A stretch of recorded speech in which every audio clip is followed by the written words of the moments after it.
Hello student, आज के इस वीडियो में क्लास 10th केमिस्ट्री के चैप्टर नंबर 2 जिसका नाम है अम्ल भस्म और लवण। तो इस चैप्टर के अति लघुतरीय प्रश्नों का उत्तर करने वाले हैं। जितने भी इस चैप्टर में अति लघुतरीय प्रश्न दिए गए हैं उन सारे के सारे प्रश्नों का उत्तर आज के इस वीडियो में करने वाले हैं। तो आप लोग बने रहें, शुरू से लेकर अंत तक के वीडियो को देखिए। क्लास 9-10 से रिलेटेड और भी वीडियो हमारे चैनल पे अपलोड है जहां आप उनको जाकर के देख सकते हैं। तो चलिए फटाफट से बढ़ते हैं अपने क्वेश्चंस की तरफ और उनका उत्तर करते हैं। तो देखिए फर्स्ट क्वेश्चन आपके स्क्रीन पर दिख रहा है। इस प्रश्न में आपसे कहा है कि 3 खनिज अम्ल का सूत्र लिखे, यानी खनिज अम्ल का आपका क्या लिखना है, सूत्र लिखना है।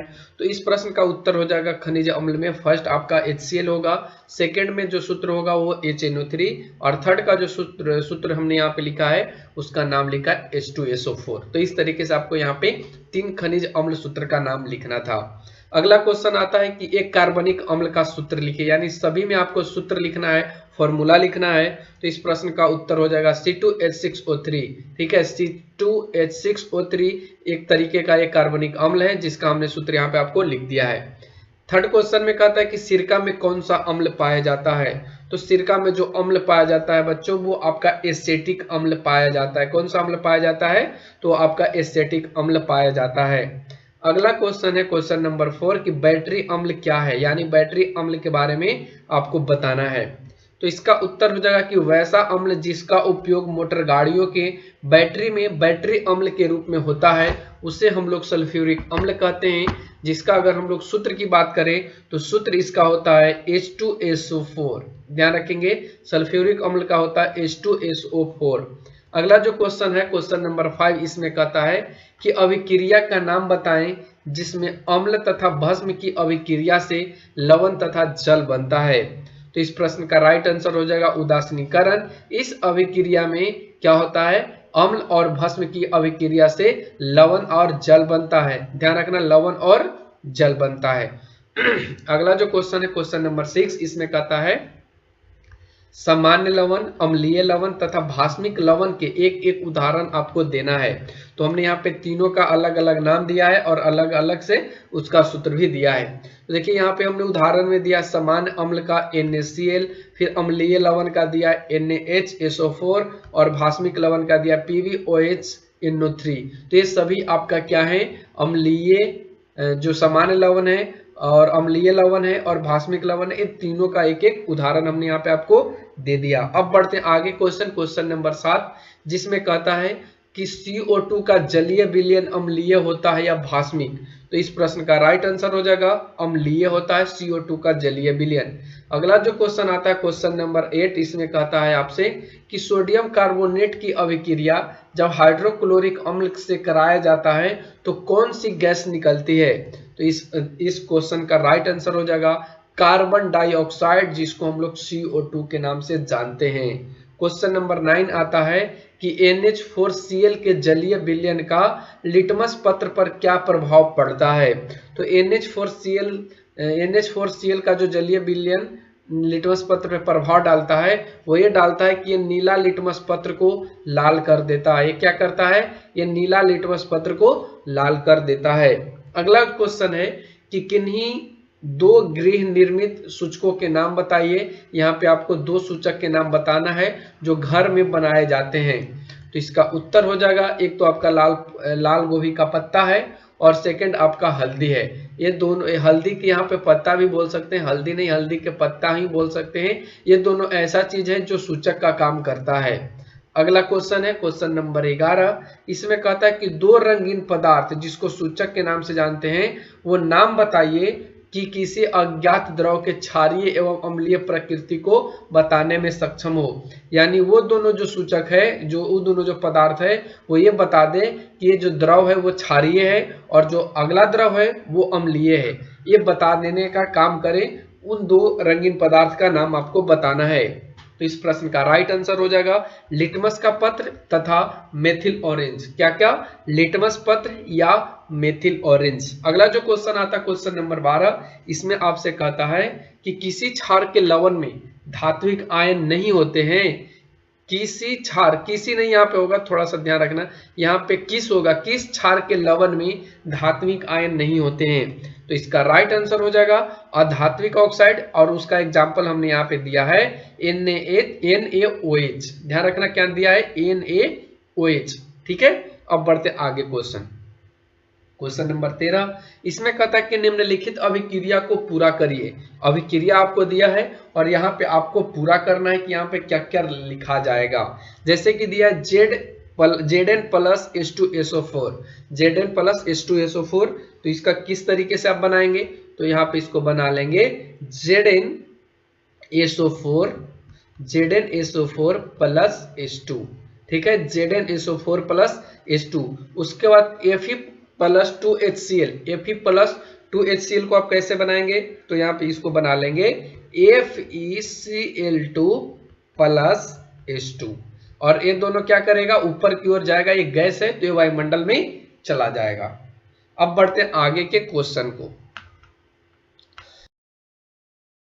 क्वेश्चन नंबर 14 देखिए इसमें क्या कहता है। क्वेश्चन नंबर 14 कहता है यहाँ पे कि यदि विलयन का पीएच मान 3 है तो विलयन की प्रकृति क्या होगी।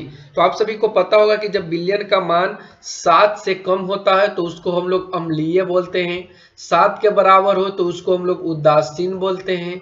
ठीक है, और जब 7 के बाहर 7 से ज्यादा हो तो उसको हम लोग क्या बोलते हैं, क्षारीय बोलते हैं। ठीक है, उसको हम लोग क्या बोलते हैं, क्षारीय बोलते हैं। तो यहाँ पे 3 की बात कर रहा है तो इसका अम्लीय विलयन क्या हो जाएगा, अम्लीय विलयन की प्रकृति अम्लीय ही होगा। अगला क्वेश्चन है क्वेश्चन नंबर 15।